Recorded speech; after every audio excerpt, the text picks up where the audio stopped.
I'm Mike Staten. I'm a soybean educator with Michigan State University Extension, and I would like to welcome you to this week's virtual breakfast. I'll be your host for today's session, and it's my pleasure to introduce our two speakers. Dr. Manni Singh is our cropping system specialist at MSU Extension, and then also with us today we have Jeff Andreessen, our state climatologist. We'll begin with Dr. Singh talking about corn and soybean planting considerations. Thanks, Mike, for the introduction and hosting this morning.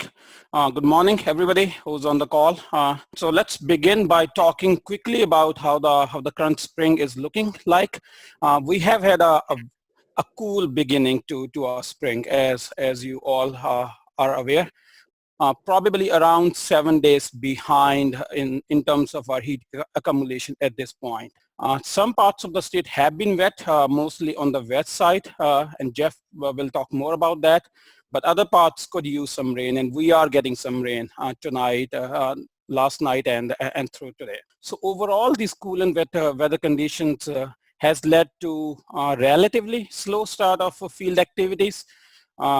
I wish I was out to see planters rolling, but like most of you, I'm stuck inside.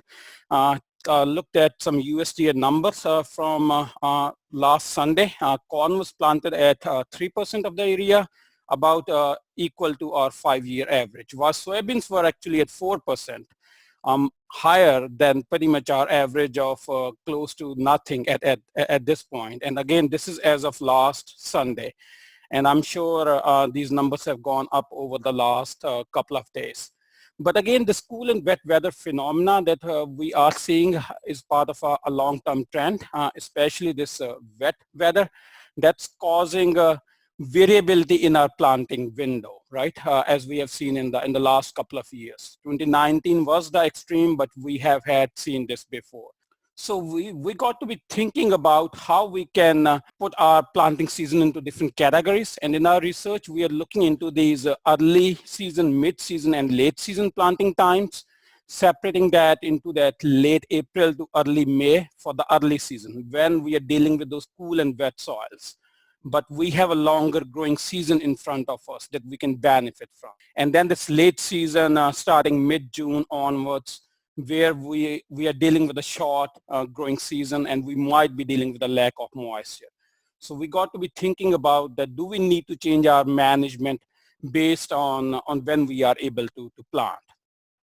And we know planting time is important in a northern state like Michigan. We don't have too long of a growing season. So a quick figure over here for soybean data that we have been collecting, pretty much showing that that as we start planting towards that late May, early June, we are seeing a decline in yield, anywhere from 0.3 to 0.6 bushels per acre per day basis. But if we plant too early, we can see a decline in yield as well, and I will come back to that. At least it gives us an extended planting window. But our goal should be that if the planting gets delayed, how we can improve our yield potential, or how we can minimize our input cost, right? So overall, we are making more profit, and we are minimizing the risk that is involved with these extreme weather events. So just sort of an overall goal is pretty much this is what we are looking at.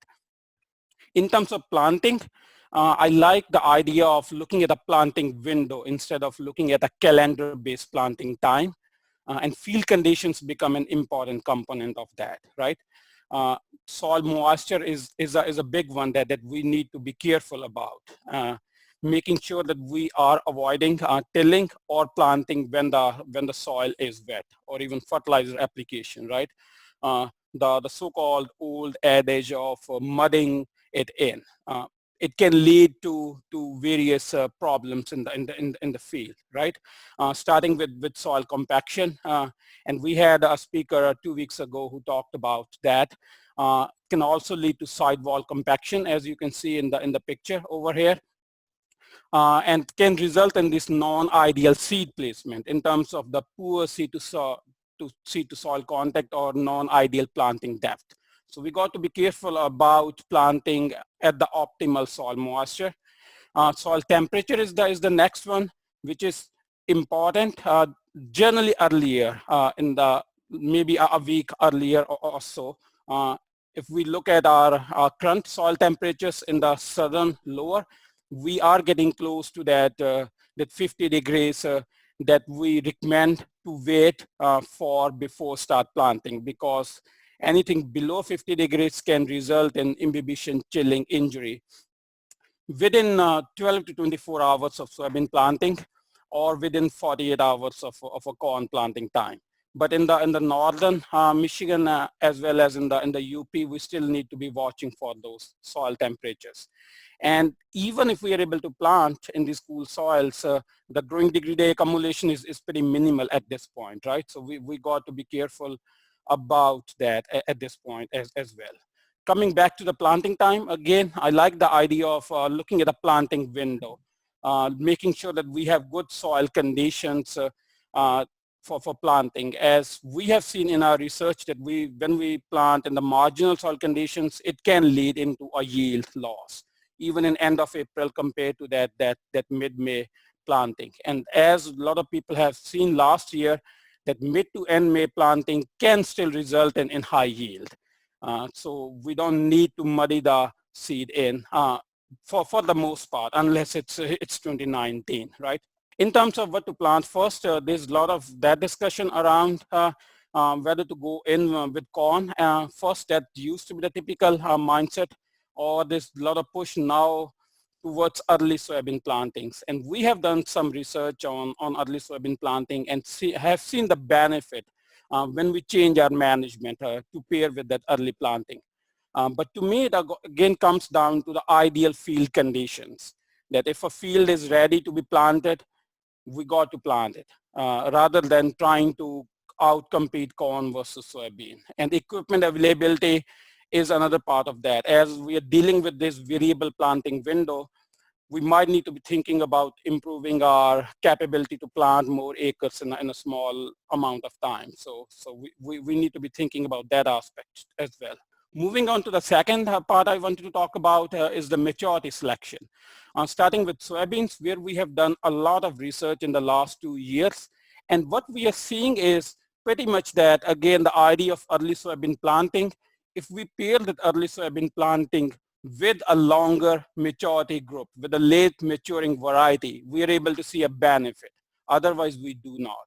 So if we are able to plant early season, I would say before May 10th, we need to be pushing on our maturity selection. The mid planting window, we do not see a change in yield by varying our maturity. But if we are delayed after June 10th, I would say, as you can see in this figure, we do benefit by going with the early maturity, not in terms of high yield, but in terms of being able to mature in time and then have an optimal test weight and moisture content in those beans. In terms of corn, we haven't done any planting date work, but I have looked at our corn performance trials data over the last 7-8 years or so. And what I'm seeing from that big data analysis is that we don't need to be pushing to a longer maturity in that optimal planting window, at least. That those early maturing hybrids can yield as much as late hybrids in most of our locations. And those early maturity hybrids always come with a low moisture. Okay, so what that leads to is that the net returns for those early maturity hybrids in most years and locations is higher than compared to some of those late maturity hybrids.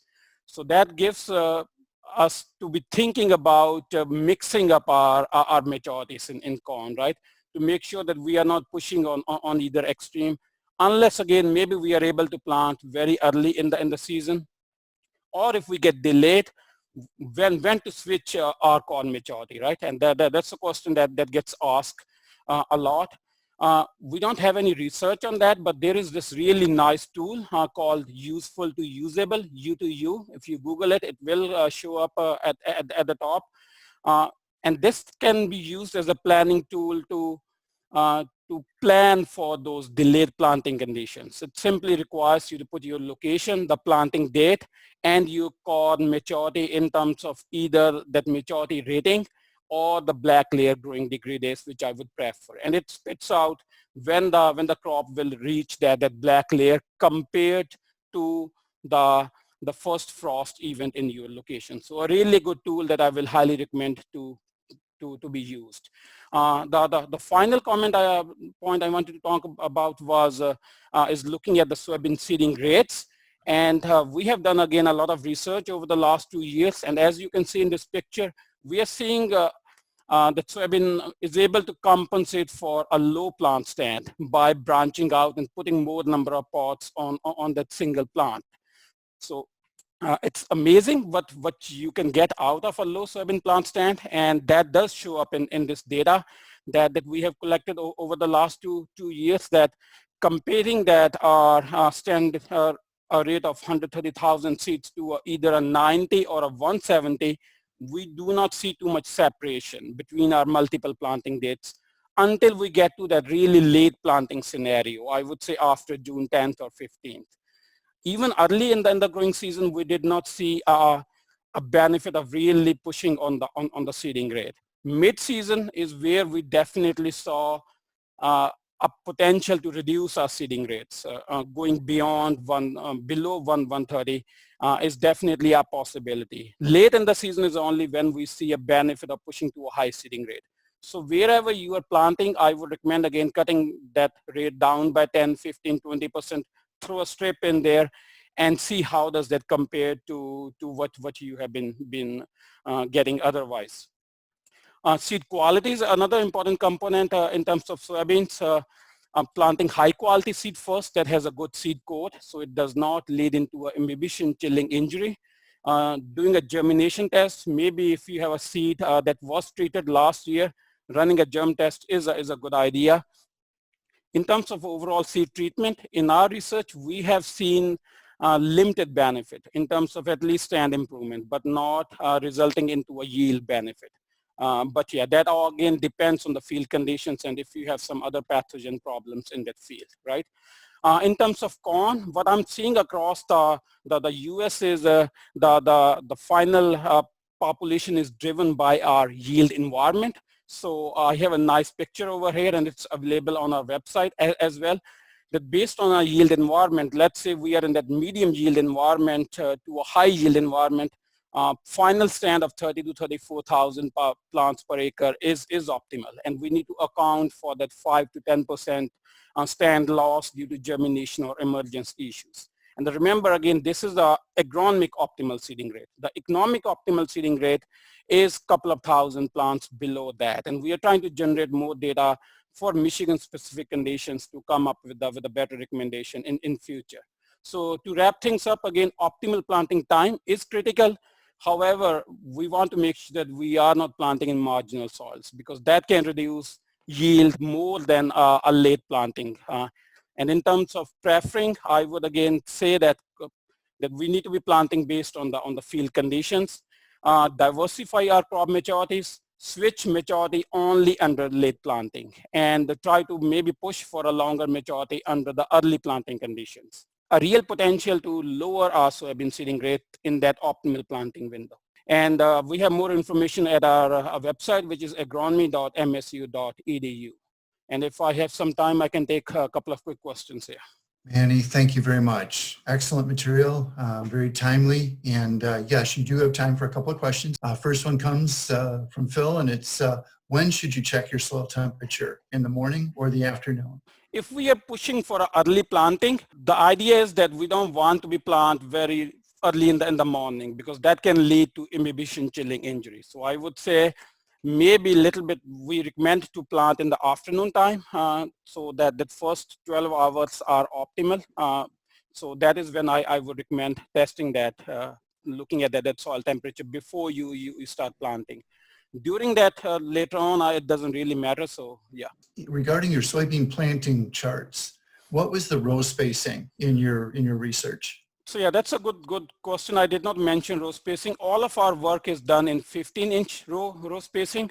And when you look at the literature, there is a benefit of a narrow row spacing in soybeans, more than what we have seen in corn. In corn, it's only 2 to 3%. In soybeans, literature shows up to 10% benefit of narrow row spacing. And more so if we delay our planting. So all of our work is done in that 15-inch row spacing. We are looking at some new trials, if we are able to get them in ground this year, to compare 15-inch against a 30-inch row spacing. Good. And I think that's really appropriate because my impression is that 15-inch row spacing is the dominant row spacing in soybeans in Michigan. So okay. What is the minimum germination temperature versus the optimum germination temperature for soybeans?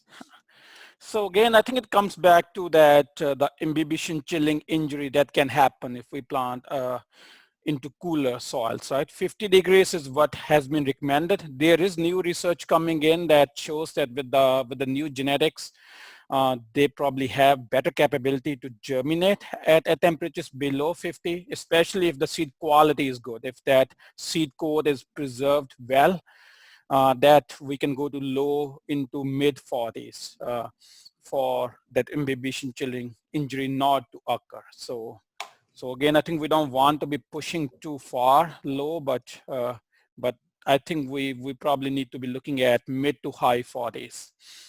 Assuming good soil conditions, when does lateness of the season trump optimum soil temperatures when making planting decisions? Yeah, that's a good one. I wish I had a real good answer to that, but yeah, I think that's, yeah, again, it comes down to not planting in too of a marginal soil conditions, I would say, right? I mean, last year is a perfect example that sometimes we need to pull the trigger and plant in not ideal conditions, right? But what we are seeing, at least on the soybean side last year, that even when we planted late into May, that we were able to get good, decent yields, as long as we are changing management accordingly, right? As we are switching maybe that maturity group, maybe the planting rate, that we can still minimize that yield penalty that comes with the late planting.